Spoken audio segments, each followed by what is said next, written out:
ইংল্যান্ডের বিপক্ষে তাদের দেশের মাটিতে যে ব্যাটিং দাপট দেখিয়েছিল বাংলাদেশ, কাল তার ছিটে ফোঁটাও দেখা গেল না।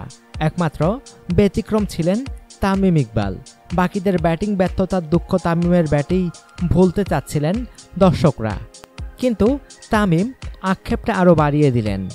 95 রান করে মিচেল স্টার্কের বল লেগে ঘোরাতে গিয়ে ক্যাচ দিলেন লং লেগে।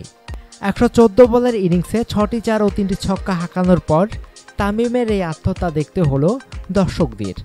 পাগলামি শট খেলতে গিয়ে ক্যারিয়ারে কমপক্ষে 10টি সেঞ্চুরি মিস করেছেন দেশেরা ওপেনার।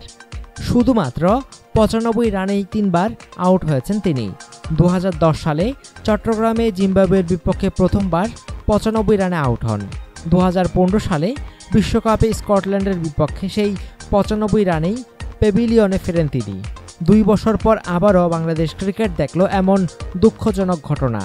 তারপরেও দলীয় সংগ্রহ 192 রানের মধ্যে 95 রানই যে তামিমের।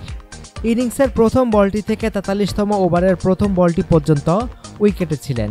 কি অপরিসীম ধৈর্য! আশ্চর্য হলেও সত্যি যে তামিমের 95 রানের পর দ্বিতীয় সর্বোচ্চ 29 রান করেছেন সাকিব আল হাসান। আরও লজ্জার ব্যাপার হলো 7 ব্যাটসম্যান 2 অঙ্কেই পৌঁছাতে পারেনি।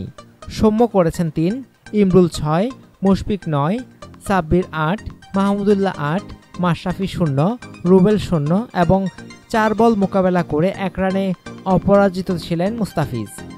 বদলে যাওয়া বাংলাদেশের এমন ব্যাটিং বিপর্যয় কল্পনা করা যায়?